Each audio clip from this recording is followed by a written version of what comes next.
El siguiente mensaje es una presentación del ministerio Tiempo de la Gloria de Dios.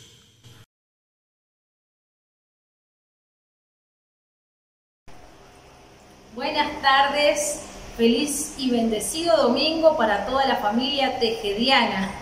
Bueno, Dios te bendiga, qué lindo compartir este tiempo con ustedes. Sabemos que estamos viviendo como nación, como iglesia, como familia, un tiempo distinto, un tiempo especial, donde necesitamos estar unidos, compartiendo en un mismo espíritu este tiempo con la palabra y con la alabanza y con la adoración. Quiero compartir con ustedes una breve reflexión antes de entrar al tiempo de la alabanza y adoración, todos allí reunidos en sus casas y en nuestra casa. Viene a mi mente un salmo que es un salmo archimega conocido por todos, que es el Salmo 121, y comienza alzando los ojos, pero comienza con una pregunta que parece que pasa desapercibida porque automáticamente el salmista la responde. Es como si en un instante subiera a su corazón alguna preocupación o alguna duda o alguna incertidumbre, miedo, una sensación rara. Cuando pregunta, ¿de dónde vendrá mi socorro? En este tiempo que estamos viviendo, quizás viene a nuestro corazón, quizás no con palabras, no lo hablamos, no lo decimos, pero quizás a nuestro corazón sube esa misma pregunta: ¿cómo voy a hacer en este tiempo? ¿Qué va a pasar con mi familia? ¿Qué va a pasar con mi trabajo? ¿Cómo voy a hacer para pagar las cuentas? En un tiempo donde quizás me enviaron al seguro de paro, ¿cómo voy a hacer para pagar aquello o aquello? ¿Cómo voy a hacer como empresa para sustentar a mis empleados, para cubrir los gastos, para pagar esa cuota de ese préstamo que tenía? ¿Cómo va a ser? Y quizás nuestros labios no los pronuncian, pero sí está en nuestro corazón. En el libro de los Hechos podemos ver como dos hombres de Dios se encontraban en una situación, no digo igual, pero quizás similar en lo que te voy a decir. Estaba Pablo y Silas en la cárcel. Y quizás en este tiempo nosotros nos encontramos como en cierta cárcel, por decir, no puedo salir con libertad a trabajar, no puedo salir con libertad a ir a la casa del Señor, no puedo moverme, mi vida cambió en este tiempo. Hay una cierta incertidumbre, hay una cierta, de alguna manera me siento limitado a poder tener, y quizás viene a mi corazón ese sentimiento o ese pensamiento de decir, ¿y qué va a pasar conmigo mañana? ¿Qué va a pasar con mi familia? ¿Qué va a pasar con mi trabajo? ¿Qué va a pasar con la iglesia? Quizás eso vino en los corazones. Así mismo se sentirían Pablo y Silas, encarcelados, encerrados, sin saber qué iba a pasar al día siguiente con sus vidas. Sin embargo, ahí vino las respuestas en sus corazones. Dice que como a medianoche ellos estaban orando, y entre medio de la oración ellos pronunciaban himnos, dice la palabra. Y ahí vemos una respuesta de sus corazones en medio de esa situación. Ellos sabían que mi socorro, mi ayuda viene de Jehová, que hizo los cielos y la tierra. El Señor sigue estando en el trono, el Señor es soberano, el Señor es el que tiene el control de todo lo que me sucede a mi vida, a mi alrededor, es el que tiene el control de lo que está sucediendo a nivel global alrededor de mi trabajo, de mi nación. Él tiene el control, dice la palabra en ese mismo salmo: no se adormecerá el que guarda a Israel. Y lo que declaramos en este tiempo: no se adormecerá el que guarda mi vida, no se duerme, no se distrae el que cuida mi casa, no se distrae el que guarda mi nación. Dios es soberano, en la tierra está por estrado de sus pies, dice la palabra. Y esa era la certeza que tenía en corazón Pablo y Silas. Sabían que mi socorro, mi ayuda, mi amparo y mi fortaleza viene del Señor. Ellos, como Sadrac, Mesac y Abednego, decían: Señor, tú nos vas a librar de este horno, pero si no nos libras, yo te voy a seguir entonando alabanza, te voy a seguir alabando, adorando, cantando y honrando, y mi fe va a estar firme en ti, Señor, porque, Señor, tú eres mi verdadero Rey y mi verdadero Señor.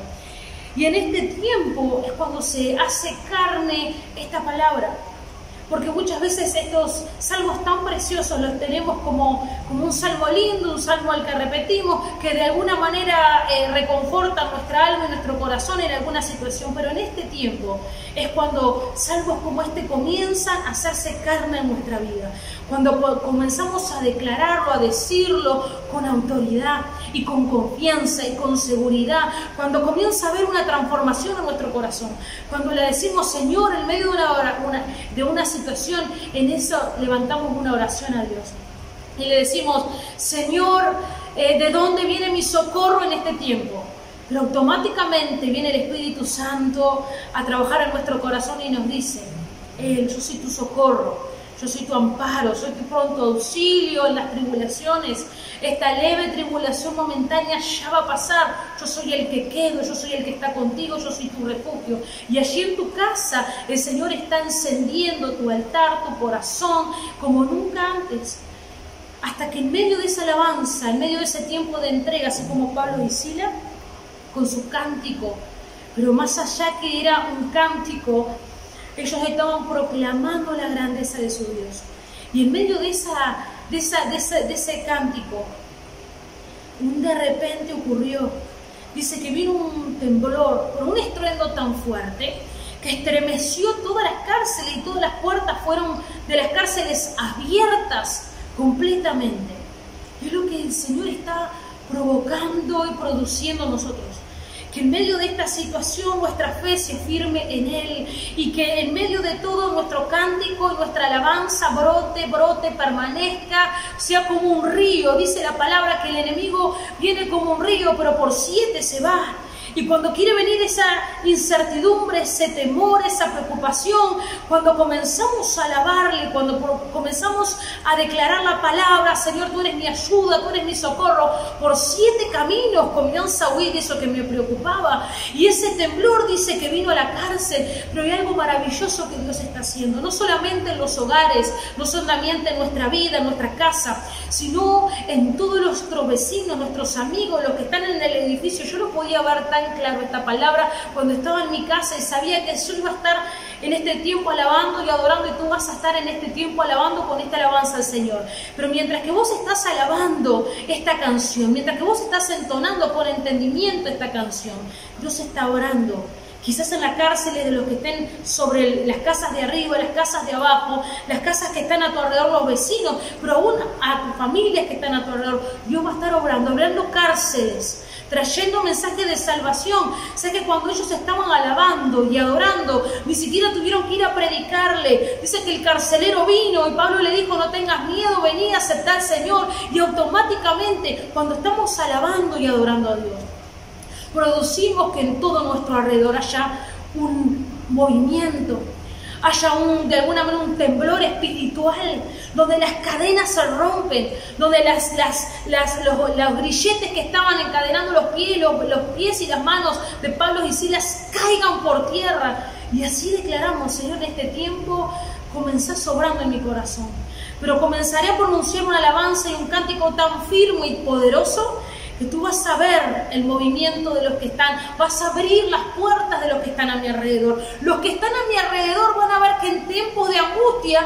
y en tiempos que parece de escasez y en tiempos que parece de luto y de oscuridad, mi alabanza está encendida. Hay un cántico que no puedo retener. Quizás la gente dice, yo no puedo creer, yo no sé cómo pagar esto, y incertidumbre, pero sin embargo las casas de los hijos de Dios están con luz, están encendidas y están con un cántico nuevo que sale poderoso del medio del corazón. Te invito a que declares, así como cantábamos el miércoles pasado, que decíamos, bienvenido a la casa de Dios, esta es tu casa, Señor. Comenzá a decirle, Señor, esta es tu casa, aquí te entrono, aquí te glorifico, aquí te alabo, aquí, Señor, te doy toda honra y toda gloria. Quiero decirte que hay libertad, en mi casa hay libertad. Señor, tú traes libertad a mi corazón, libertad a mi vida, libertad a los que están a mi alrededor, mis vecinos, mis amigos, y libertad en la casa de Dios. Declararlo porque Dios va a hacer, en el nombre de Jesús de Nazaret. Bueno, en este tiempo vamos a presentar nuestra vida delante de Dios. Allí donde tú estás, ponete en una posición cómoda, porque vamos a adorar a nuestro Rey, vamos a adorar a nuestro Señor. Si tenés que postrarte, postrarte, si querés sentarte, pararte, pero ponete cómodo, porque vamos a decirle a nuestro Señor en nuestra casa: Señor, no hay nadie como tú. Tú eres precioso, tú eres grandioso, glorioso, soberano. Quiero adorarte, quiero exaltarte. Quiero que, Señor, mi hogar sea lleno de tu presencia. Una presencia que hasta podemos percibir tu fragancia, podemos percibir tu perfume. Señor, tu libertad. En medio de todo este tiempo, vivir en libertad. Señor, nos postramos y queremos decirte: no hay nadie como tú. Adórale a tu Rey. Qué lindo es saber que están allí todos unidos con el Señor, listos para recibir su palabra, porque ya le han entregado el corazón al Señor por medio de la alabanza, de la adoración. Realmente no hay nadie como el Señor, no hay nadie como tú, le dijimos, no hay nadie tan grande, tan poderoso, majestuoso, soberano, no hay nadie como Él, verdaderamente. Y bueno, como le hemos entregado nuestra adoración, nuestra alabanza al Señor, ahora recibimos su palabra. Pero les quiero decir algo desde el corazón, les queremos decir algo desde el corazón. Les extrañamos, realmente les extrañamos, y estoy pidiéndoles ahora que estemos orando, es decir, de aquí en más que estemos orando fervientemente para que el anhelo de nuestro corazón sea el estar en los atrios de la casa de nuestro Señor, alabando a nuestro Rey juntos con nuestros hermanos. Que esa sea una oración permanente y que no decaigamos en esa oración. Y les explico por qué. Porque tenemos que mantener ese deseo por medio de la oración, porque se corre un riesgo muy grande. Porque si ustedes no saben, yo les digo que somos humanos. Y los humanos nos conformamos fácilmente a la comodidad. Y cuando estamos un poco cómodos, como que nos achanchamos un poquitito. Y nos gusta la comodidad y por ahí nos podemos quedar en la cómoda. Y el apóstol Pablo nos dijo ahí en Hebreos, dice: no dejen de congregarse como algunos tienen por costumbre. Pero dice algo muy importante. ¿Saben lo que dice? Exhortándonos. Es decir, nosotros tenemos que estar exhortándonos, dice, y tanto más cuando ven que aquel día se acerca. Lo que quiere decir Pablo es que en estos tiempos él sabía, y por inspiración del Espíritu Santo, que en estos tiempos iban a haber ciertas situaciones en que teníamos que estar obligados, por así decirlo, a no congregarnos. Y en este tiempo, cuando se acerca el día del Señor, iban a haber problemas que nos iban a obligar a estar retraídos de la congregación, y muchos nos íbamos a acostumbrar y a quedarnos en la cómoda. Entonces la palabra del Señor nos insta a que nos exhortemos a congregarnos, porque si no nos íbamos a acostumbrar. El Salmo 22 y el capítulo 22, verso 22, hablando proféticamente acerca del Señor Jesucristo, dice la Escritura de que el mismo Rey de Reyes y Señor de Señores se sienta al lado tuyo y por tu intermedio alaba al Señor y te usa a ti mismo para anunciar el nombre del Padre. Mirá lo que dice la Escritura del Salmo 22, verso 22. Anunciaré tu nombre a mis hermanos. Y es Jesucristo el que está hablando. Anunciaré tu nombre, le dice a Dios su Padre, a mis hermanos, en medio de la congregación te alabaré. Mirá lo que dice la NTV, la Nueva Traducción Viviente, dice: anunciaré tu nombre a mis hermanos, entre tu pueblo reunido te alabaré. Sé que es necesario que nosotros nos reunamos, nos congreguemos para que el Señor nos utilice, para que el Señor pueda usar nuestras vidas y Él mismo se sienta a nuestro lado para alabar al Padre. ¡Qué grande!, ¿no? Así que si tenés a alguien al lado tuyo, decirle: el Señor está a tu lado, alabando al Padre cuando te congregás. ¡Qué bueno!, ¿no? ¡Qué bueno! Entonces, que el virus no genere ni disipe la costumbre bíblica de congregarnos. David sí que entendía de estas cosas, entendía de pandemias, entendía de mortandad, él la pasó de todas. Sin embargo, él escribió en Salmo 84:10, como cantábamos el miércoles: porque es mejor un día en los atrios de la casa de mi Dios que 1000 fuera de ellos. Escogería antes estar a la puerta de la casa de mi Dios que habitar en las moradas de maldad. Y alguno por ahí puede preguntarse: ¿pero qué pandemia vivió David? Déjame hacer un paréntesis para aclararte un poquitito. La gente estaba muriendo. Y de la igual manera como la gente ahora puede morirse si no tuviera la ciencia que descubrió que era el virus que no se ve, que mata a la gente, los ángeles son invisibles también. Y David sabía por revelación de que estaban muriendo a causa de un pecado que cometió, haciendo un censo sin la autorización de Dios. Entonces sí sabía que eran los ángeles, pero el pueblo no sabía qué, y la gente moría y no sabía cómo. Entonces, lo que sí sabemos entonces que eso para él podía ser una pandemia, la gente moría y no sabía de qué. Y él sabía cómo venía la mano. Y aún así, él dijo: yo prefiero estar un día en los atrios de la casa de mi Dios que 1000 lejos de él. Prefiero estar, aunque sea en la puerta de la casa de papito, que estar morando o habitando en las moradas de maldad. Y el Salmo 68:26 dice: bendecid a Dios en las congregaciones. Bendecid a Dios en las congregaciones, al Señor, vosotros los de la estirpe de Israel. ¿Cuántos hay de la estirpe de Israel ahí? Ahí detrás de esa camarita. ¿Cuántos hay de la estirpe? Linaje escogido, real sacerdocio, nación santa. Todos somos de la estirpe del pueblo. Ahí estamos nosotros. El Salmo 111, verso 1 dice: alabaré a Jehová con todo el corazón. ¿Cuántos alabaron al Señor con todo el corazón? ¿Cuántos alabaron con alegría, con gozo? Claro, todo lo hicimos porque sabemos que Él está en control de todas las cosas. Pero dice, en la compañía y congregación de los rectos. En la congregación, ahí es donde el Señor se manifiesta. Y el Salmo 122, el primer versículo, dice: yo me alegré. Había un coro antiguamente, los que son más viejitos pueden acordarse: yo me alegré con los que me decían, a la casa de Jehová iré. Yo me alegré con los que me decían, dice el Salmo, a la casa de Jehová iremos. Entonces, amados, yo lo que quiero es que ustedes sepan que esto va a pasar. Breve tribulación momentánea, como nos dijo la pastora recién, y vamos a volver a congregarnos todos juntos y adorar a Dios en medio de la congregación, tal como la Biblia nos dice.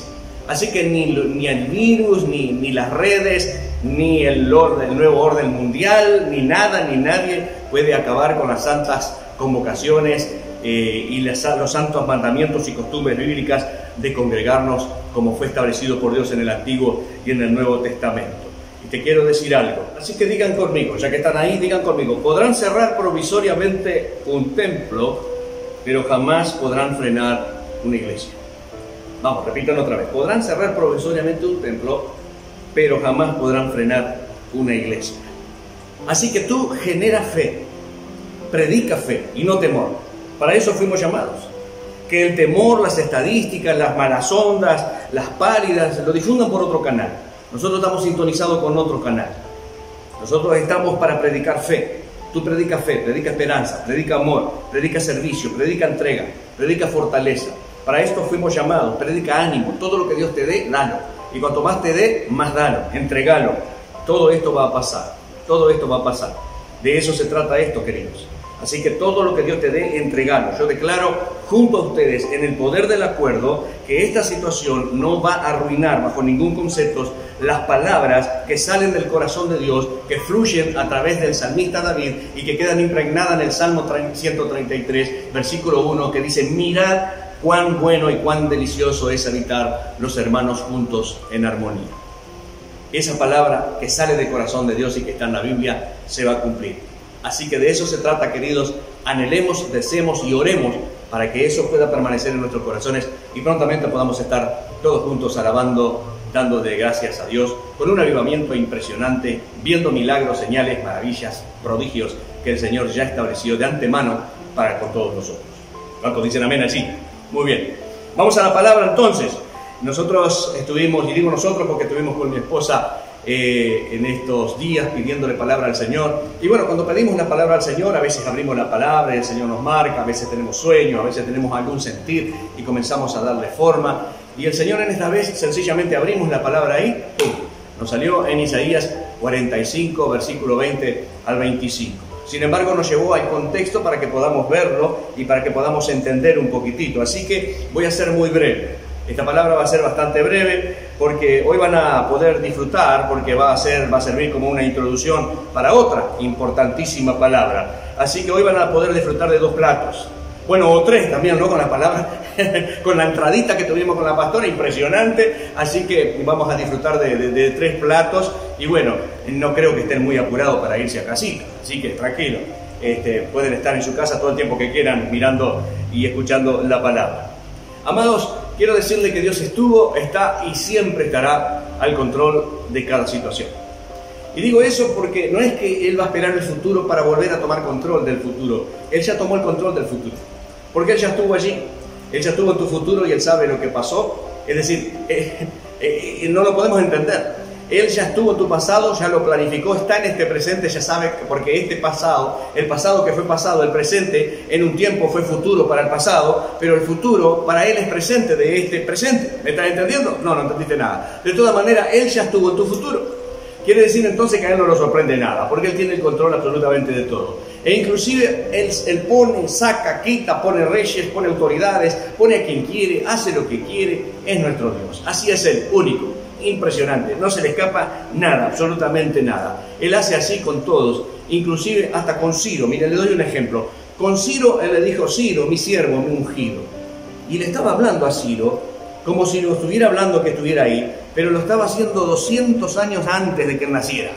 Lo estaba hablando por medio del profeta Isaías y le estaba diciendo: Ciro, mi siervo, mi ungido, te voy a usar para esto, para aquello, para lo otro. 200 años, digan conmigo, muy fuerte. Así es nuestro Dios, porque Él llama las cosas que no son como si fuesen. En el versículo 5 al 7, siempre del capítulo 45, el Señor mismo habla y dice: yo soy Jehová y ninguno más hay. Mira lo que dice: yo soy Jehová y ninguno más hay. No está hablando el profeta Isaías diciendo: no hay otro como Dios, desde la perspectiva humana. Está Dios mismo hablando, diciendo: no hay otro como yo. Yo soy Dios, no hay Dios fuera de mí. Y luego le habla a una persona que van a ser 200 años después y le dice: yo te seguiré, aunque tú no me conociste. Como si fuera un presente continuo. Yo te seguiré, dice, tú no me conocías, pero yo ya te preparé para la lucha. Eso quiere decir: yo te seguiré. Dice: yo te tomé, yo te llamé, yo puse un propósito, yo marqué destino, yo dibujé caminos, yo establecí metas, yo dirigí planes. 200 años antes de que nací, muy fuerte. Él llama las cosas que no son como si fueran. Y sigue allí el versículo 6, dice: para que se sepa desde el nacimiento del sol hasta la puesta del sol, o sea, hasta donde se pone, que no hay más que yo. Es decir, desde que sale el sol hasta que todo el mundo, todo el universo, todas las generaciones, toda la historia sepan de que no hay otro como yo, que yo soy único, no hay otro, no hay ninguno más que yo, dice la Escritura, que formo la luz y que creo las tinieblas, que hago la paz y creo la adversidad. No el hecho de que te crea una adversidad a ti que eres el hijo, no, Él crea confusión y adversidad para sus adversarios. Él hace todo. Él mismo dice acá: yo Jehová soy el que hace todo esto. ¿Acaso le sorprende estas cositas al Señor? ¿Ese bichito le sorprende al Señor?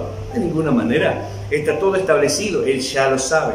Es más, por allí, si vos seguís estudiando esta palabra, porque la quiero hacer corta porque tenemos bastante para comer hoy, dice la Escritura: preguntadme cosas por venir. Mirá lo que... ¿Ves si Dios te está preguntando ahora? Preguntadme cosas por venir. ¿Qué le preguntás? Señor, ¿cómo va a terminar esto? ¿Qué será de mañana, dentro de una semana, un mes, 2 meses, un año? ¿Qué va a pasar con el tal coronavirus? Bueno, hay otras cosas que dicen por ahí, ¿no? ¿No? ¿Y qué es lo que va a acontecer? Y el Señor dice: pregúntenme si yo hice la tierra, y la hice, pero no la creé en vanidad, yo la hice para que fuera habitada, y puse al hombre allí, en ella, para que la habitara. Y Dios está hablando aquí, si vos estudias esta palabra, está hablando en el contexto de que está indignado con aquellos que consultan y que le creen y confían en otra cosa que no es Él. Él está indignado inclusive con aquellas personas que instan y educan y enseñan a personas a que crean y confíen en otra cosa que no es Él, hablando, por así decirlo, de algún tipo de ídolos. Y dice: yo estoy indignado y estoy... Bueno, no voy a decir la palabra, pero estoy indignado con esas personas. Y es por eso que permite muchas situaciones. En definitiva, todas las religiones se van a avergonzar cuando vean el rostro de nuestro Señor Jesucristo. Y es ahí... Porque hay mucha gente que confían en su dinero, confían en su propio parecer, confían en su inteligencia, confían en su trabajo, y desvían la atención de quién es el verdadero Dios, el que estuvo en su futuro, el que sabe qué es el acontecer de su vida, el que lo llamó con un propósito como lo llamó a Ciro 200 años antes de que naciera. Impresionante. Y nos olvidamos de esas cosas.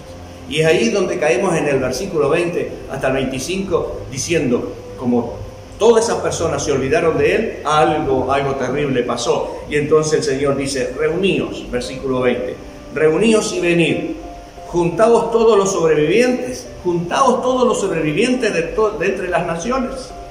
Algo pasó ahí. ¿Qué pasó ahí? Que el Señor dice: hey, vengan, júntense todos los sobrevivientes de entre las naciones. Y después le dice: no tienen conocimiento aquellos que erigen el madero de su ídolo y los que ruegan a un Dios que no salva.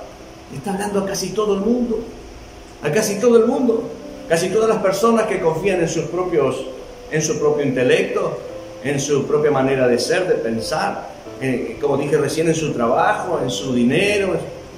Y le está hablando: confían en dioses que nos salvan. Y luego como que nos habla a nosotros, los que somos los descendientes de, y dice proclamar, es decir, clamen, hablen fuerte, proclamen, dice, y háganlo acercarse, llámenlos, háganlo, dice, hacedlos acercarse y entren todos en consulta. Y ahí le dice, para preguntar qué cosa, ¿quién hizo oír esto desde el principio? Y lo tiene dicho desde entonces, sino yo, Jehová. ¿Está hablando Dios? ¿No está hablando el profeta? El profeta solo transcribió lo que Dios dijo, pero Dios está diciendo, ¿quién anunció desde hace 200 años que esto iba a acontecer? ¿Quién le puso nombre a Ciro cuando no se llamaba Ciro? Y yo 200 años dije que se tenía que llamar Ciro, y que tenía que hacer esto y aquello y lo otro, y que marqué el propósito y el camino y lo que tenía que hacer y a quién tenía que conquistar. ¿No establecí yo, acaso con Daniel, cuál sería quién conquistaba a quién? Y que los medo-persas iban a conquistar a los babilónicos y que era Ciro el encargado 200 años antes. Dios se la sabe toda. Entonces, de alguna manera está diciendo, ¿por qué? Si yo anuncié todas las cosas de antemano, ¿por qué no consultan la profecía? ¿Por qué no consultan al profeta? ¿Por qué no van a la Escritura dice en Amós 3:7, no hará nada el Señor sin antes anunciarle a sus siervos, los profetas, y revelarle su secreto? Cuando el Señor revela un secreto, ya deja de ser secreto, porque ahora ya es revelación. Pero si nosotros entendemos la revelación del Señor, tenemos que transcribirla, tenemos que entenderla. Y el Señor realmente, si Él nos dice eso, ¿por qué no vamos al profeta más grande? Porque tenemos la palabra profética más segura. Y el profeta más grande, llamado Jesucristo, el Hijo de Dios, dejó establecido de por qué está pasando lo que está pasando, e inclusive qué es lo que va a pasar después de él. Y si bien es cierto, se puede escribir un libro de todo lo que está aconteciendo, sencillamente si vamos a preguntarle al profeta mayor, al profeta más grande de todos, al que inspira el espíritu de la profecía, que es Jesucristo, y le decimos, Señor, ¿qué es lo que está pasando hoy? Él nos lleva a Mateo 24, por ejemplo, versículo 6, y nos dice, yo no les dije que iba a haber guerra y rumores de guerra. Oiréis de guerra y rumores de guerra, 24:6, guerras y rumores, naciones peleándose, y estamos escuchando de que se van a pelear, porque esa es la historia de una nación. La historia de una nación es una nación saliendo de la guerra, una nación en guerra y una nación que acaba de salir de una guerra. Eso es la historia, y rumores de guerra. Pero dice acá, miren que no se turben, no se aflijan, no se preocupen. ¿Por qué? Dice, porque es necesario que todo esto acontezca. ¿Y por qué es necesario que acontezca esto? Como el Rey de Reyes, lleno de amor y misericordia, dice que es necesario que todo esto acontezca. Ahora después lo vamos a ver. Dice, pero aún no es el fin. ¿Por qué? Porque se levantará nación contra nación, país contra país, reino contra reino, un grupo de país contra otro grupo de otro país, y que van a inventar un montón de cosas, y guerras nucleares, y guerras químicas, inventan cualquier cosa, por lo tanto las pestes van a venir, inventan cosas. Y después de la peste, ¿qué es lo que acarrea? ¿Qué es lo que hace? Y la peste hace que genere pánico, ese es el motivo. Genera pánico, temor, terror, incertidumbre, desazón en el corazón de la gente, confusión. La gente tiene un comportamiento compulsivo, se vuelven violentos, sale el egoísmo de las personas. Cada cual lucha por sí mismo, vienen las compras masivas porque tienen temor de quedarse sin, los supermercados se hunden, empiezan a cerrar las puertas, cierran los supermercados y claro, no hay abastecimiento. ¿Qué es lo que viene? Dice, después de pestes, hambre. Y ahí los 4 jinetes del Apocalipsis, que en definitiva son los... Después vamos a hacer un estudio quizás acerca de los 4 jinetes que están establecidos en Mateo 24, en Lucas 13 y en Marcos 13 y en Lucas 21. Pero eso es otra cosa.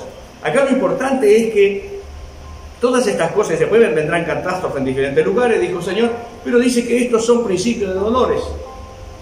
Y ustedes pueden decir en su casa, ay Señor, si esto es principio de dolores, tenemos un julepe bárbaro, ¿cómo no será cuando venga? Tranquilo, porque recién dijimos que Dios es un Dios grande.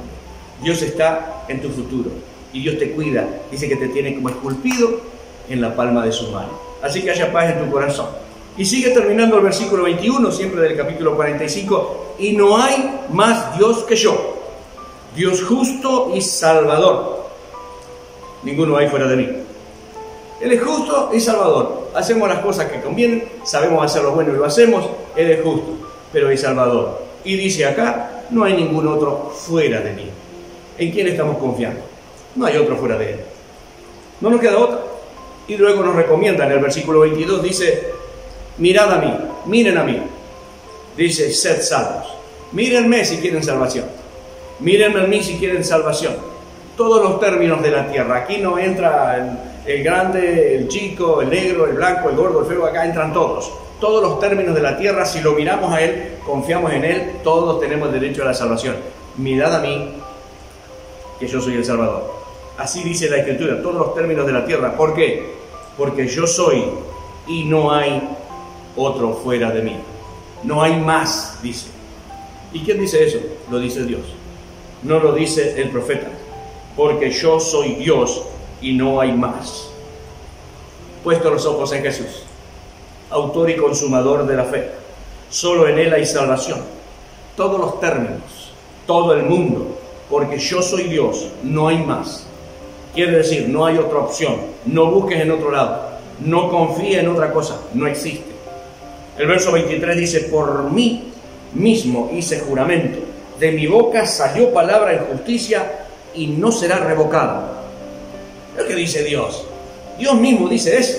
Impresionante. Yo, dice el Señor, que llamo las cosas que no son como si fuesen. Aseguro el cumplimiento de esta palabra. Nadie la puede revocar. Sí o sí se tiene que cumplir. ¿Cuál es esa palabra?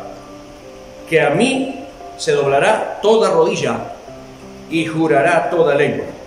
Propósito. Digan conmigo ahí, propósito.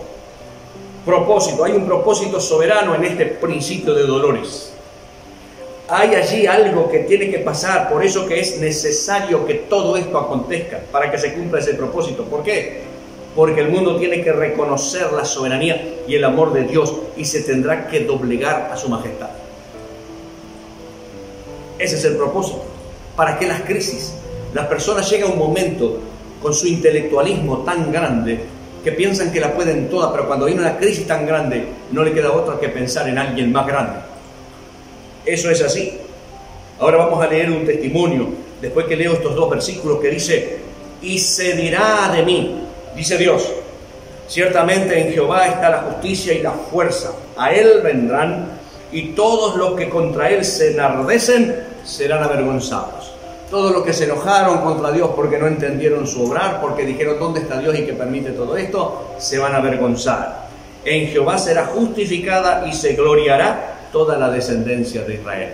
La glorificación viene para ti, descendiente, linaje escogido, nación santa, pueblo adquirido por Dios, viene para ti. Nos vamos a gloriar cuando el Señor se manifieste. En Jehová será justificada y se gloriará toda la descendencia de Israel. Yo quiero leerte acá un bastante testimonio de un médico de Lombardía con respecto a esto. El propósito se tiene que cumplir en estos principios de dolores. Es necesario que todo acontezca. Y este testimonio de este médico de Lombardía dice así: ni en las pesadillas más oscuras imaginé que podría ver y vivir lo que está pasando aquí en nuestro hospital desde hace 3 semanas. La pesadilla está fluyendo, el río se está haciendo más y más grande. Al principio vinieron algunos, luego decenas y luego cientos, y ahora ya no somos médicos, sino que nos hemos convertido en clasificadores de la cinta y decidimos quién vive y quién debe ser enviado a casa a morir. Aunque todas estas personas han pagado impuestos italianos toda su vida. Hace 2 semanas, yo y mis colegas éramos ateos. Era normal porque somos médicos y aprendimos ciencia, donde se enseña a excluir la presencia de Dios. Siempre me reí de mis padres yendo a la iglesia. Hace 9 días un pastor de 75 años vino a nosotros, hombre gentil, tenía problemas respiratorios importantes, pero tenía una Biblia con él y nos impresionó que les leyera a los moribundos que acababan cogiéndole de la mano. Al estar todos los médicos cansados, desanimados, psicológicamente y físicamente terminados, cuando teníamos tiempo íbamos a escuchar. Ahora tenemos que admitir, nosotros como humanos hemos alcanzado nuestros límites, mas no podemos hacer, y cada día mueren más personas y estamos agotados. Ya tenemos 2 colegas que han muerto y otros están parados. Nos dimos cuenta de que donde termina lo que el hombre puede hacer, necesitamos a Dios. Y nos comenzamos a preguntar cuándo teníamos algunos minutos libres. Hablamos entre nosotros y no podemos creer que de los ateos feroces hemos venido diariamente para encontrar nuestra paz, pidiéndole al Señor que nos ayude a resistir para que podamos cuidar a los enfermos. Ayer murió el pastor de 75 años y hasta hoy, a pesar de que tuvimos más de 120 muertos en 3 semanas aquí, todos habíamos acabado destruidos porque el viejo pastor logró durante su estancia aquí traernos una paz que ya no esperamos encontrar. El pastor se fue con el Señor y pronto lo seguiremos. No he estado en casa desde hace 6 días. No sé cuánto comí por última vez y me doy cuenta de mi inutilidad en esta tierra y quiero dedicar mi último aliento en ayudar a los demás. Estoy feliz de haber conocido a Dios mientras estoy rodeado por el sufrimiento y la muerte de mis semejantes. Impresionante el testimonio, una persona totalmente atea, ateo feroz, se declara él, pero conoció a Dios en medio de la adversidad. Todo tiene un propósito. Este es un testimonio de muchísimos. Muchas personas van a venir a la presencia del Rey en base a lo que está pasando. Y nosotros tenemos que estar atentos como ese pastor de 75 años que supo entregar su vida, pues ya sabía que le quedaba poco hilo en el carretel quizá. Con su insuficiencia pulmonar, él se entregó totalmente para salvar la más cantidad de almas posible. ¿Cuántos de nosotros estaríamos dispuestos a hacer como hizo el Señor Jesucristo, entregar su vida en rescate por muchos? Ese es nuestro Dios. Dios es único. Nuestro Dios es único, como cantábamos en la adoración. Hermoso, poderoso. Dios es único en soberanía. Dios es único en salvación. Dios es único en poder. Dios es único en justicia. Dios es único en gloria. Dios es amor. No hay nada que temer. Y escucha bien, porque esto tenés que entenderlo. No tenemos nada que perder que se vuelva tan pero tan imprescindible que nos haga impedir tomar todo lo que tenemos para ganar. Te lo repito, no tenemos nada para perder que se vuelva tan imprescindible que nos haga impedir tomar todo lo que tenemos para ganar. Voy a pedir que por favor inclines tu rostro allí donde estás y vamos a hacer una oración para luego estar pasando a escuchar otra importante palabra. Padre, en esta hora queremos darte gracias por esta palabra concisa, precisa, directa al corazón, reconociendo de que tú no haces nada sin propósito. Gracias, Señor, porque tú dejaste establecido en tu palabra que principios de dolores eran esto y que era necesario que todo esto acontezca, porque el mundo todo tiene que reconocer tu soberanía, pero también tu amor. Padre Santo, gracias te damos porque sabemos que todas las cosas ayudan a bien, a los que conforme a tu propósito son llamados. Quizás hay momentos en que no podemos entender algunas cosas, pero muchas veces no necesitamos entender, solamente necesitamos creer. Creer en tu palabra y hacer lo que tú nos mandas. De poder levantar la mano y decir, Señor, heme aquí, envíame a mí. He sido convencido por ti, por tu Espíritu Santo, de que tú me necesitas. Y tú estás en los cielos, yo estoy en la tierra. Tú eres la cabeza, yo soy el cuerpo. Yo obedezco lo que tú me mandas a hacer. Por eso, Señor, en esta hora dispongo mi vida a ti. ¿Qué es lo que quieres que haga? Heme aquí, envíame. Aquí estoy, Señor. Por eso, Padre, perdóname si de alguna manera me he enfocado a confiar en esos ídolos que tu palabra estaba estableciendo en mi propia prudencia. Cuando tu palabra dice no seas confiado en tu propia prudencia, no confíes en tu propia sabiduría, tu palabra me dice que no debo estar confiado en otra cosa sino en ti. Quizás confíe en mi trabajo, quizás confíe en mi ahorro, quizás confíe en el dinero. Perdóname, Señor.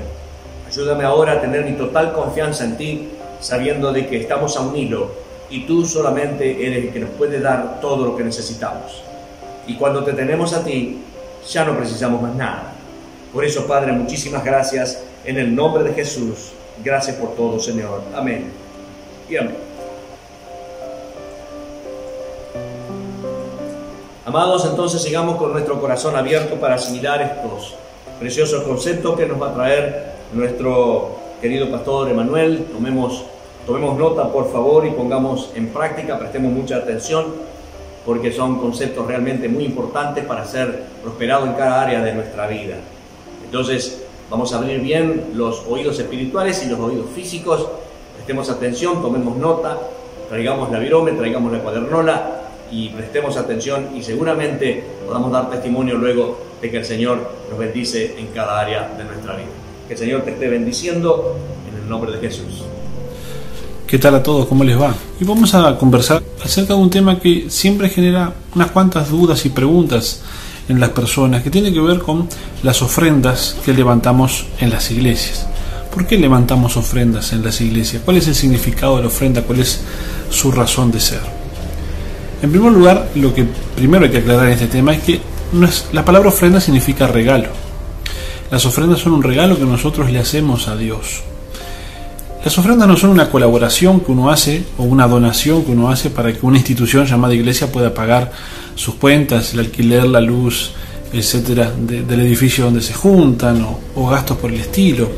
Eso sería una donación, sería una colaboración, eso es lo que haría cualquier organización social para sostener sus actividades. De la misma manera que un club social, un recaudo de las cuotas de sus socios, etcétera. Nosotros traemos ofrendas porque en realidad nuestro deseo como cristianos es darle un regalo a Dios, es darle un obsequio a Dios. Y los regalos siempre tienen que ver con el cariño que uno tiene hacia la otra persona, ¿verdad? Todos nosotros sabemos que damos mejores regalos a las personas que más amamos y damos regalos menos valiosos a las personas que sentimos menos afecto, o a las personas que no sentimos tanto afecto, que no son tan cercanas a nosotros. De hecho, así nos comportamos siempre en todos los ámbitos de la vida. Yo le regalo a mi esposa o a mis hijas regalos mucho más importantes que eventualmente un regalo que yo le pueda hacer a un amigo, un compañero de trabajo, un vecino, etcétera, porque uno se esmera y se esfuerza en darle lo mejor a los que ama más, o por lo menos a lo que tiene más cerca, ¿sí? Es desde el punto de vista teológico un poco feo decir que uno ama más a una persona que a otra, porque en realidad el amor debería ser incondicional y deberíamos amarnos todos por igual. Ese es el amor de Dios, pero lo cierto es que en nosotros como seres humanos no tenemos ese amor incondicional, no amamos a todos por igual, no nos la jugamos por todos por igual. Les damos siempre más a los que más amamos y a los que más cerca tenemos y a los que ponemos en prioridad, ¿verdad? Y lo mismo pasa en nuestra relación con Dios. Nosotros no tenemos una religión, nosotros no tenemos una religión en el sentido de un libro de reglas para seguir o estructuras o cosas por el estilo. Nosotros lo que pretendemos es tener una relación con Dios, es relacionarnos con Dios como yo me relaciono con cualquier persona, como me relaciono con mi esposa, como me relaciono con mi madre, con mis hermanos, con mis hijas, etcétera. Tener una relación como quien se relaciona con un amigo. Entonces, si yo tengo una relación con Dios, si yo creo que Dios existe, que Dios es mi papá, si yo creo que mi Señor Jesucristo salvó mi vida, perdonó mis pecados y me dio acceso a la vida eterna en el cielo, y tengo una relación con esa persona que es el Espíritu Santo, entonces yo me siento conmovido y quiero darle regalos a esa persona que tanto amo y que tanto hizo por mí, y eso es la ofrenda. Y afortunadamente en la Biblia tenemos ejemplos de cómo deben ser las ofrendas en una iglesia cristiana, porque el apóstol Pablo le escribió a la iglesia que estaba en la ciudad de Corinto instrucciones acerca de cómo deben de ser las ofrendas. Y vamos a leer el capítulo 8 de la segunda epístola de Pablo a los Corintios. Segunda de Corintios, capítulo 8, algunos versículos que vamos a estar leyendo del capítulo 8 y también del capítulo 9.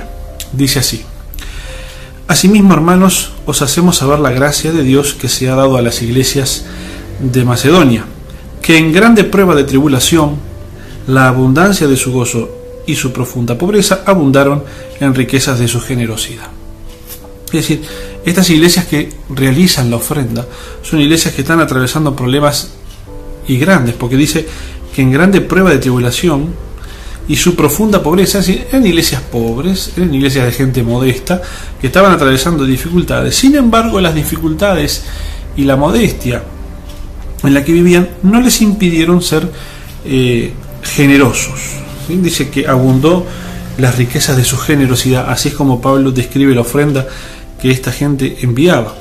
Dice: pues doy testimonio de que con agrado han dado conforme a sus fuerzas y aún más allá de sus fuerzas. Es decir, cuando las personas hacen ofrendas, hacen un esfuerzo. Un regalo para una persona querida, amada, no es algo que a uno le sobra. ¿Sí? Siempre cuando uno da lo que sobra, el vuelto, las moneditas que tiene en el bolsillo, es un acto más asociado a un desprecio que a un aprecio.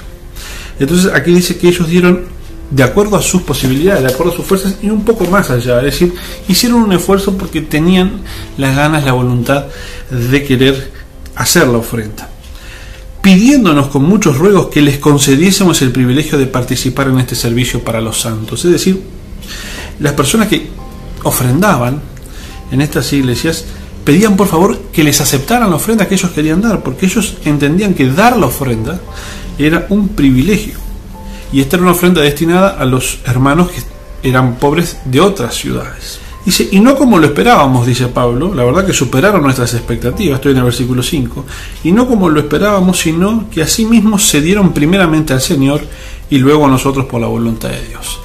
Esto es algo fundamental cuando nosotros traemos ofrendas a nuestra iglesia, que primero nosotros nos estemos dando a Dios. Es decir, la primera ofrenda es la de nuestra vida, es la de nuestra propia vida ofrendada a Dios en primer lugar.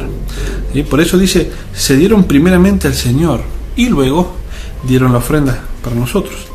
De manera que exhortamos a Tito para que tal como comenzó antes, asimismo acabe también entre vosotros esta obra de gracia. Versículo 7.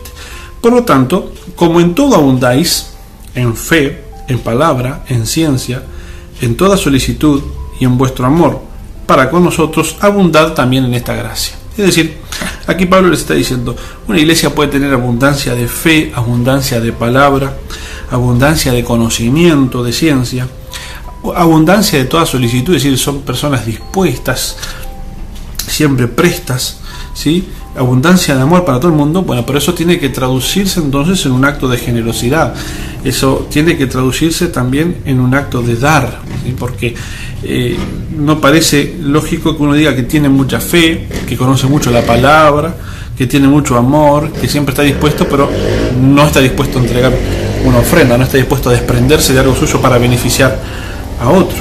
Y dice Pablo, no hablo como quien manda, y esto es fundamental, las ofrendas nunca son un mandato ni una obligación, sino la voluntad de la persona. Si no deja de ser un regalo, pasa a ser una imposición.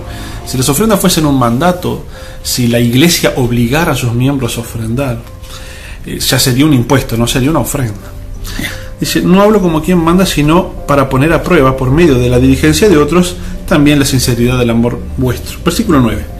Porque ya conocéis la gracia de nuestro Señor Jesucristo, que por amor a vosotros se hizo pobre, siendo rico, para que vosotros con su pobreza fueseis enriquecidos.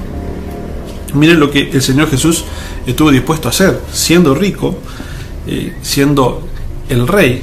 Luego Pablo extiende este concepto en la epístola a Filipenses y dice que Jesucristo, siendo en forma de Dios, no valoró ser en forma de Dios y estuvo dispuesto a dejar eso para hacerse hombre.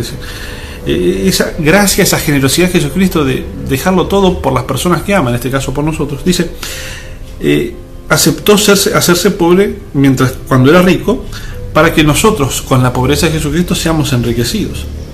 Y en esto doy mi consejo, dice Pablo, versículo 10, porque esto os conviene a vosotros, que comenzasteis antes no solo a hacerlo, sino también a quererlo desde el año pasado. Es decir, no podemos nosotros en nuestras iglesias no hablar de las ofrendas o no pedir ofrendas. En realidad nosotros no pedimos las ofrendas, sencillamente las entregamos, cada uno de los creyentes las entregamos, las iglesias no piden ofrendas, ¿sí? Pero no podemos no dar la oportunidad de que la gente ofrende, no podemos no hablar de estos temas por vergüenza o por precaución, por el qué dirán o por esa noción de que en el mundo espiritual o en la vida espiritual no se tiene que hablar de cosas materiales. No, ¿por qué? Porque acá Pablo lo explica en el versículo 10, el acto de generosidad le conviene al que hace el acto de generosidad. O sea, es decir, yo tengo ese acto de generosidad y aparte al hacer ese acto de generosidad me estoy beneficiando de alguna manera. Dice, porque esto les conviene a ustedes, dice Pablo en el versículo 10. Y en el versículo 11 dice, ahora pues, llevar también a cabo el hacerlo. Claro, primero estuvo la voluntad, dice, primero estuvo el querer y ahora vamos a tratar de ejecutarlo, para que como estuvisteis prontos a querer, así también lo estéis en cumplir conforme a lo que tengáis. Y fíjese qué importante, dice conforme a lo que tengáis. Y sigue en el versículo 12, porque si primero hay la voluntad dispuesta, será acepta según lo que uno tiene, no según lo que no tiene. Y esto es fundamental en el acto de las ofrendas. Primero tiene que haber una voluntad dispuesta. ¿Qué es una voluntad dispuesta? Es yo quiero dar mi ofrenda. Y si quiero dar mi ofrenda, la voy a planificar. Va a tener un lugar en mi presupuesto. Yo voy a definir cuál es el regalo que le quiero hacer a Dios todos los meses. De acuerdo a mis posibilidades, dice, será, porque dice que la ofrenda será aceptada, será acepta según lo que uno tiene, no según lo que uno no tiene. Es decir, cuando dice la voluntad dispuesta, está hablando de planificación, de pensar. Y cuando dice según lo que tienes, no según lo que no tienes, está hablando del criterio que voy a utilizar cuando pienso y planifico cuál es la ofrenda que yo le voy a entregar a Dios, ¿sí?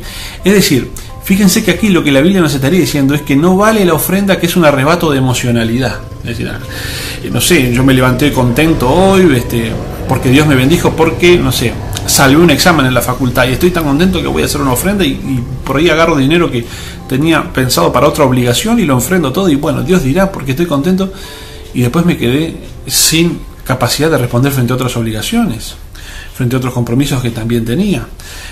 ¿Por qué? Porque tiré la ofrenda como un acto de un arrebato de emocionalidad, y cuando en realidad nuestro deber es ser buenos administradores con todos los recursos que Dios nos da.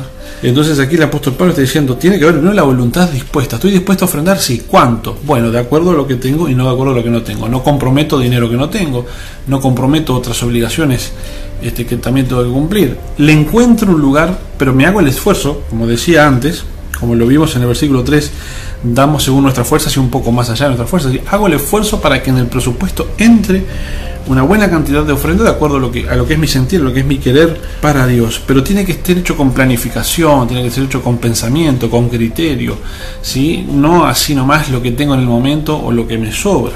Y sigue diciendo, porque no digo esto para que haya en otros holgura y para vosotros estrechez, sino para que en este tiempo con igualdad la abundancia vuestra supla la escasez de ellos, para que también la abundancia de ellos supla la necesidad vuestra, para que haya igualdad.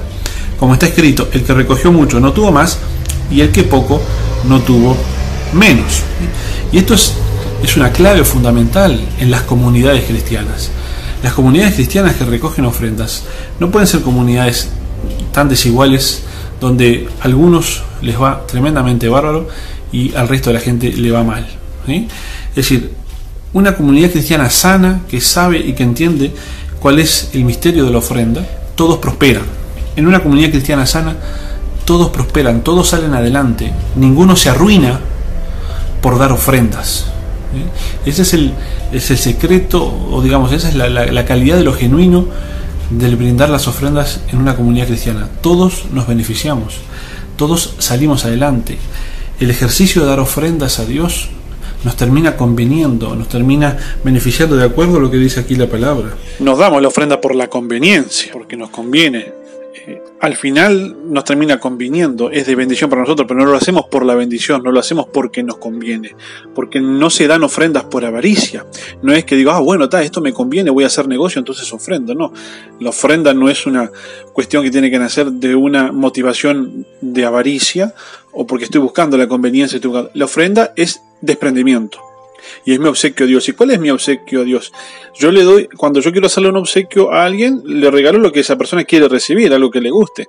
Naturalmente que yo a Dios no le regalo un billete o una moneda, porque Dios es espíritu, y ¿qué hace Dios con un billete o una moneda? No. Lo que nosotros hacemos cuando le regalamos a Dios es cumplirle el sueño a Dios, hacer lo que Dios quiere, hacer aquello que Dios le hace feliz. ¿Y qué es lo que Dios le hace feliz? Sino que el Evangelio se predica en todas partes y que todas las personas lo conozcan a Él y que podamos atender a los que tienen necesidad. Eso es lo que a Dios le hace feliz. Entonces, cuando nosotros nos invertimos en comunidades, como es nuestra congregación, y damos las ofrendas, las damos porque estamos organizados para cumplirle ese sueño a Dios y para llevar el Evangelio a todas partes y para hablarle a la gente de Cristo y para atender a los hermanos cuando están en necesidad. Y al hacer eso, estamos haciendo feliz a Dios, le estamos cumpliendo el sueño a Dios, y por lo tanto es por eso que de nuestro corazón nace la motivación de ofrendar, porque nos nace la motivación de ayudar al prójimo, nos nace la motivación de querer predicar el Evangelio, y nos nace eso motivados de querer ver a Dios feliz, de saber que a Dios se le dibuja una sonrisa en el rostro cuando en nuestro corazón nos disponemos para cumplirle el sueño a Él. Y no es para que generemos comunidades desiguales donde algunos pocos han logrado prosperar mucho y otros están prácticamente arruinados, y parte de esa ruina es porque se sienten obligados o coaccionados por dar la ofrenda. Todo ese tipo de circunstancias no son sanas, no son estrellas de la Biblia, más bien son oportunidades de manipulación por parte de personas que no tienen escrúpulos, ¿verdad? Y ahora voy a dejar la lectura acá en el versículo 15 del capítulo 8 para pasar al versículo 5 del capítulo 9. Que sigue hablando del tema, y dice: por tanto tuve por necesario exhortar a los hermanos que fuesen primero vosotros y preparasen primero vuestra generosidad antes prometida, para que esté lista como de generosidad y no como de exigencia nuestra. El apóstol Pablo les está diciendo, hemos planificado recoger esta ofrenda para que realmente sea un acto de generosidad de ustedes y que no parezca que nosotros les estamos exigiendo la ofrenda, porque en realidad ustedes nos pidieron a nosotros que le aceptáramos la ofrenda. Así que nuevamente toca el punto de que la ofrenda debe ser algo que le nace al que lo hace y no porque alguien se lo exige. Por esto digo, el que siembra escasamente también segará escasamente, y el que siembra generosamente, generosamente también segará. Aquí el apóstol Pablo está introduciendo el principio de la siembra y la cosecha en las ofrendas, ¿sí? Está diciendo, cuanto más generoso seas en dar, más generoso va a ser tu recibir, más generoso va a ser la cosecha que vayas a tener. Pero luego aclara, dice, cada uno dé como propuso en su corazón. Entonces la ofrenda tiene que estar propuesta en el corazón. ¿Por qué en el corazón? Hace un rato lo decía en la mente, decía la voluntad dispuesta, y ahora dice en el corazón. Porque la ofrenda tiene que estar pensada, planificada, pero también tiene que nacer del sentimiento, del amor que uno tiene por Dios, ¿sí? Del agradecimiento que uno tiene a las cosas que Dios ha hecho en nuestras vidas. Por eso dice del corazón. Entonces cada uno dé como propuso en su corazón, no con tristeza, ni por necesidad, porque Dios ama al dador alegre. Así que Pablo es muy claro cuando dice que uno no tiene que dar con tristeza. Es decir, si uno tiene dudas, o si uno va a dar la ofrenda porque se siente obligado o porque se siente coaccionado por el resto, porque todos dan y yo qué voy a hacer que no pongo nada, si uno lo hace con dudas o hasta con tristeza, como diciendo, bueno, él dice, sería mejor que ni lo den. Hay que hacerlo como se propuso en el corazón y con alegría, porque Dios ama al dador alegre, y poderoso es Dios para hacer que abunde en vosotros toda gracia, a fin de que teniendo siempre en todas las cosas lo suficiente, abundéis para toda buena obra. Fíjense, esta es la voluntad de Dios, que tengamos para todas las cosas lo suficiente. Aquí es claro que si bien podemos atravesar situaciones de tribulación, situaciones de problemas, de escasez, no es la voluntad de Dios que permanezcamos en la escasez, en la miseria, en la necesidad. La voluntad de Dios en el versículo 8, capítulo 9 de 2 de Corintios es de que tengamos lo suficiente para todas las cosas, para que podamos abundar en toda buena obra. Entonces Dios dice, yo te voy a dar para que tú tengas lo suficiente de todas tus necesidades y estés cubierto, y te voy a dar un plus, un poco más, ¿sí? Pero ese poco más es para que hagas buenas obras, es para que compartas con los demás, es para que seas generoso, como está escrito, versículo 9, repartió, dio a los pobres, su justicia permanece para siempre. Y el que da semilla al que siembra y pan al que come, proveerá y multiplicará vuestra sementera y aumentará los frutos de vuestra justicia. Esto es lo que Dios hace, porque Dios es el que da semilla al que siembra y pan al que come. Y dice, el que da semilla al que siembra y pan al que come, proveerá y multiplicará vuestra sementera y aumentará los frutos de vuestra justicia. Dice, ¿para qué? Para que, versículo 11, para que estéis enriquecidos en todo para toda liberalidad, la cual produce por medio de nosotros acción de gracias a Dios. Es decir, realmente Dios quiere que estemos enriquecidos, no para acumular, no para gastar en nuestros deleites, no para ostentar, sino para ser generosos con los demás. Dice, para que estéis enriquecidos en todo para toda liberalidad. Es decir, para que a la hora de dar, demos con libertad y sin restricciones.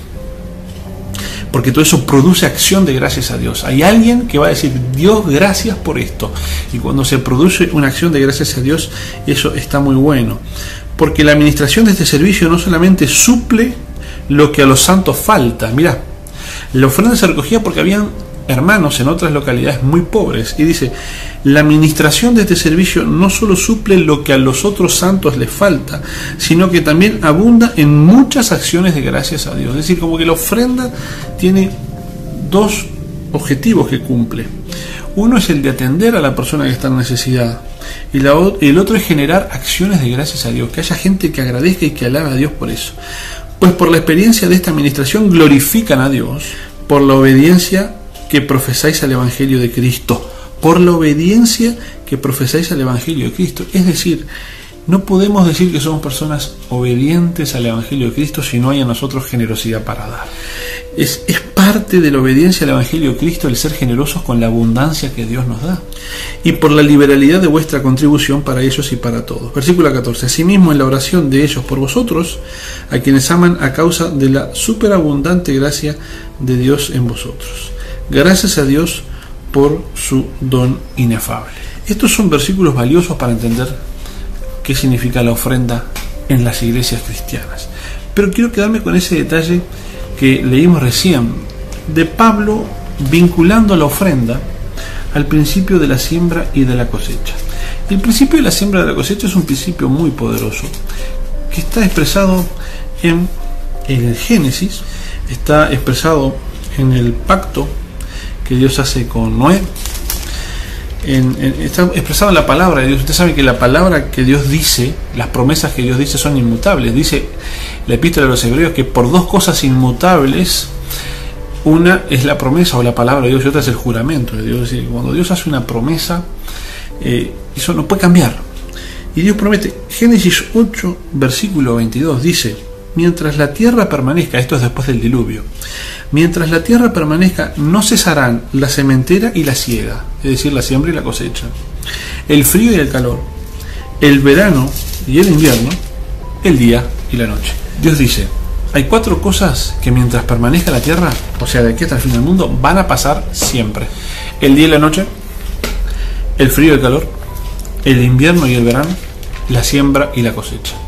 Nunca el planeta va a dejar de dar cosechas mientras haya siembra.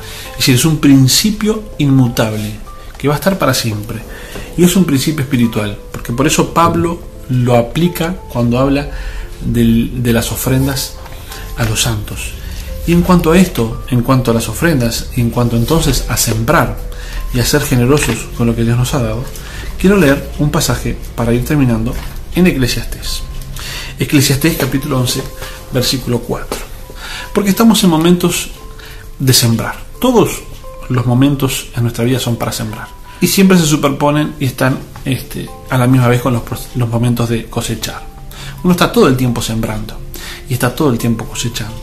Y el que siembra generosamente, recoge generosamente. Lo dijo Pablo recién, nosotros lo vimos en la segunda epístola de Corintios capítulo 9.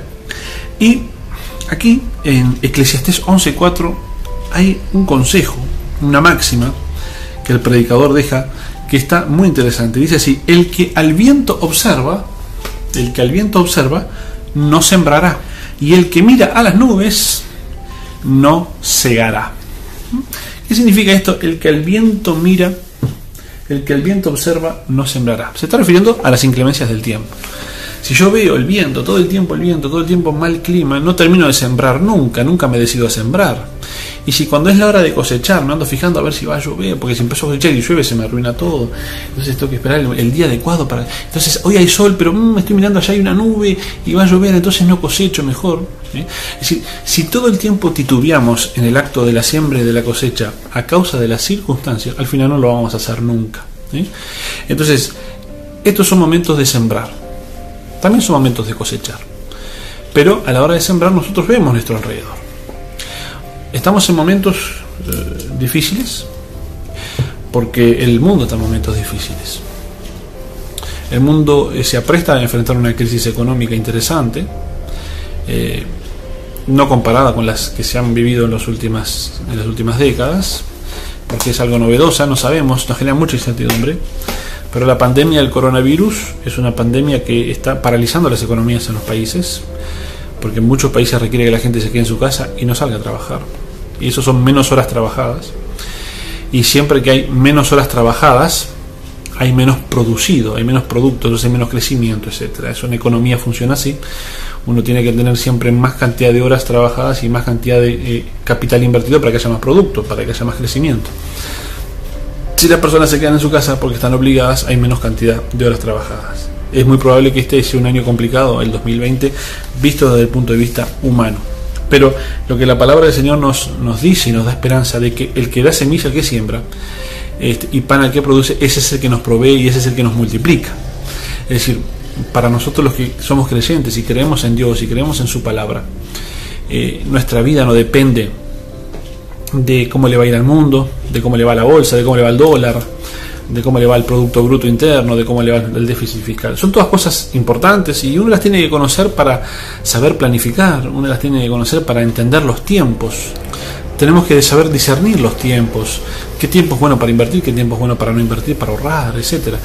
Hace poco en un video que yo les conté, Jesucristo le decía a la multitud: ustedes saben bien cuándo va a ser calor, porque miran las nubes y saben cuándo va a ser calor, y saben cuándo va a estar lloviendo, y no son capaces de distinguir este tiempo. Y allí deja Jesucristo un principio establecido. Somos capaces de darnos cuenta de un montón de cosas y no somos capaces de discernir los tiempos. Seamos capaces de discernir los tiempos. Es importante saber cómo viene la economía del mundo para saber cuáles son las decisiones más inteligentes para tomar, pero nuestra provisión proviene de Dios. Nuestro sustento proviene de Dios. Entonces, si yo me voy a andar fijando en las complicaciones que tengo alrededor para decidirme a sembrar, no voy a sembrar nunca. Y si no siembro nunca, tampoco voy a cosechar, ¿sí? Ahora entramos en una etapa novedosa para la iglesia cristiana en Uruguay, porque hasta donde yo he estudiado no recuerdo otro momento en la historia del país. Seguramente en la historia de la humanidad sí ha habido, pero en la historia de nuestro país no recuerdo otro momento donde hayamos estado impedidos de reunirnos en nuestros templos, ¿no? Las reuniones en nuestros templos están suspendidas por algunos días para acompañar al gobierno en las medidas que el gobierno ha puesto para combatir esta pandemia, ¿sí? Entonces es curioso, porque en realidad hay países en el mundo donde los cristianos no se pueden reunir porque son perseguidos, porque están prohibidos, porque están proscriptos, etcétera. Acá no, acá seguimos gozando de la misma libertad, no tenemos ningún problema, pero se nos pide desde el gobierno que no nos aglomeremos, que no nos juntemos en grandes cantidades, que tratemos de quedarnos en casa para contribuir. Entonces vamos a estar varias semanas sin ir a la iglesia. ¿Y qué hacemos con nuestras ofrendas? ¿Sí? No me pregunto qué hacemos con nuestros diezmos, porque como nuestros diezmos son el 10% de nuestros ingresos, y por más que no vayamos a la iglesia siempre los guardamos y luego los llevamos, las ofrendas, muchas veces en el pueblo cristiano las ofrendas pasaron a ser una simple costumbre de que el domingo que voy a la iglesia y no llevo el diezmo porque ya lo llevé el domingo pasado, algo pongo, entonces ahí pongo algo.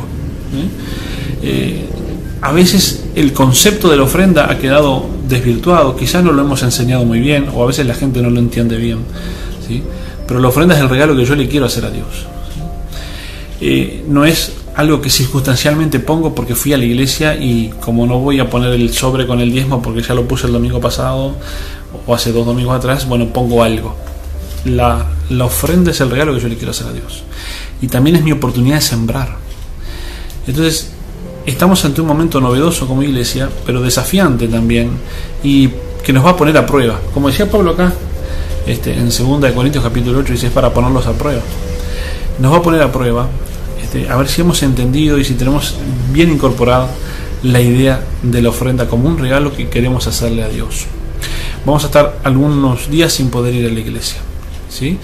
Entonces, ¿qué vamos a hacer con nuestras ofrendas? Esa es la pregunta. Vamos a de pronto ponernos a ver las circunstancias y bueno, la situación está difícil o va a estar difícil, entonces no nos vamos a decidir a sembrar, porque cuando este versículo dice el que el viento observa no sembrará, y el que a las nubes mira no cosechará, también está queriendo decir, bueno, el que se hace el distraído mirando ciertas circunstancias nunca siembra, pero tampoco cosecha, Entonces en este tiempo desafiante para todos nosotros, nunca nos ha pasado esto. Yo tengo 20 años como cristiano, nunca me pasó no poder ir a la iglesia. Me pasó de no haber ido alguna vez a la iglesia algún domingo, pero nunca me pasó de no poder ir porque no hay reunión, porque estamos enfrentando una situación como esta. Es totalmente novedoso para todos. Todos vamos a atravesar por esto por primera vez. Estoy absolutamente seguro, desde los más jóvenes hasta los más veteranos, seguramente nos pasó algo como esto. Todos vamos a atravesar esto por primera vez. Va a ser la primera vez que queriendo ir a la iglesia no vamos a poder, porque los cultos están suspendidos en nuestro templo. Entonces, ¿qué hacemos con nuestra ofrenda? ¿Qué hacemos con ese regalo que nosotros queremos darle a Dios? Nos podemos hacer los distraídos y decir, bueno, no hay reunión por 2 semanas, no hay ofrenda por 2 semanas y no separo ningún dinero estas 2 semanas y bueno, lo lamento mucho. O podemos decir también, está complicada la cosa, no sé cómo me va a ir a mí en mi trabajo el resto del año porque esta parálisis económica puede complicar, es mejor miro que hay mucho viento, el viento está bravo, entonces no voy a sembrar. Bueno, hermanos, no queremos perdernos la oportunidad de sembrar. Yo no quiero perderme la oportunidad de sembrar. Todos vamos a vivir una incertidumbre desde el punto de vista económico en los próximos meses. Por lo menos en las próximas 3 o 4 semanas el panorama es totalmente incierto. Por ahí dentro de un mes se aclara un poco. Todos vamos a pasar incertidumbres en el resto del año. Pero dentro de las incertidumbres económicas que vamos a pasar en el año, hay una certidumbre contundente que es que Dios es mi proveedor. Hay una certidumbre, hay algo seguro que yo no tengo la menor duda y que es el sustento de mi vida, es la base sobre la cual mi vida está construida. Que Dios es el que me sostiene, que Dios es el que me provee. Entonces yo voy a elegir no mirar el viento, no mirar las circunstancias y voy a elegir sembrar. Y yo te voy a animar entonces a que durante estas semanas que no vamos a ir al templo, pero que nos vamos a estar reuniendo en nuestros hogares, porque es una buena oportunidad para aprovechar, y si tú en tu hogar no lo hacías, reinstalar el culto en tu casa. Entonces el miércoles que tendrías que ir a la iglesia pero no vas a poder ir porque no hay reunión y te vas a quedar en tu casa, qué buena oportunidad es que ese día miércoles digas, yo tendría que estar en la iglesia pero me tuve que quedar en casa, entonces voy a utilizar este tiempo para alabar a Dios, para adorarlo, para leer su palabra, y voy a tomar la ofrenda que hubiera llevado a la iglesia y la voy a dejar separada acá en casa, ¿sí? Y luego, cuando esté la oportunidad, la vamos a entregar. Los domingos nos vamos a reunir, pero en esas reuniones también vamos a estar en una casa adorando a Dios, y en esa oportunidad, ¿qué voy a hacer? Ahí voy a llevar mi ofrenda, tal cual como si yo fuese al templo grande, tal cual como si nada hubiese pasado, como si yo siguiese yendo a la iglesia y llevara mi ofrenda. La misma actitud me voy a mantener, y capaz que hasta me animo un poco más durante estas semanas que van a ser nuevas, que van a ser desafiantes, que van a ser totalmente novedosas.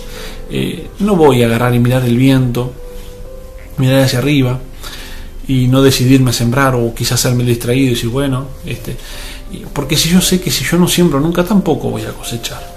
Y yo quiero sembrar para tener una buena cosecha, para seguir sembrando, para tener una buena cosecha, para seguir sembrando, para tener abundancia, para poder ayudar a los demás.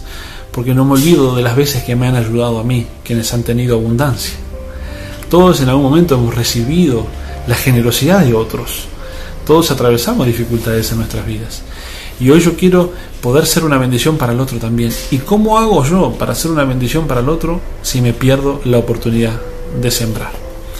Así que en este tiempo, ¿sí?, que es un tiempo muy particular, pero es un tiempo de tribulaciones, es un tiempo de dificultades, es un tiempo de desafíos, es un tiempo de cambios, ¿sí? Es un tiempo donde han ocurrido cosas que no hemos podido controlar y nos hemos tenido que adaptar. Sea un tiempo donde podamos afirmar nuestras convicciones, ¿sí? Que sea un tiempo donde podamos afirmarnos en lo que creemos, y aprovechemos todas las circunstancias que vamos a tener para adorar a Dios en nuestros hogares, que es el único lugar donde lo vamos a poder hacer durante este tiempo, y separemos también en nuestros hogares la ofrenda que llevaríamos al templo. No nos perdamos la oportunidad de sembrar, para así también tener la oportunidad de cosechar. Buenas noches. Hermosa palabra entonces que hemos estado disfrutando. Vamos a pedirle al Señor que esté bendiciendo entonces toda esta palabra y que pueda tener cabida en nuestros corazones. Inclina tu rostro, por favor, y vamos a estar orando. Gracias, Señor, por este privilegio que nos das de poder honrarte con nuestros regalos. Ofrecemos a ti, Señor, lo que hemos apartado con el aval de nuestros corazones. Tu palabra dice: cada uno dé como propuso en su corazón, no con tristeza ni por necesidad, porque Dios ama al dador alegre. Y poderoso Dios, para hacer que abunde en vosotros toda gracia, a fin de que teniendo siempre en todas las cosas todo lo suficiente, abundéis para toda buena obra. Gracias, Señor, gracias que primero hemos decidido entregar nuestras vidas para con ella darte todo lo demás. Y luego recibimos de ti, Señor, toda bendición de los lugares celestiales. A ti sea la gloria, a ti sea la honra, a ti sea el honor por todos los siglos. Amén.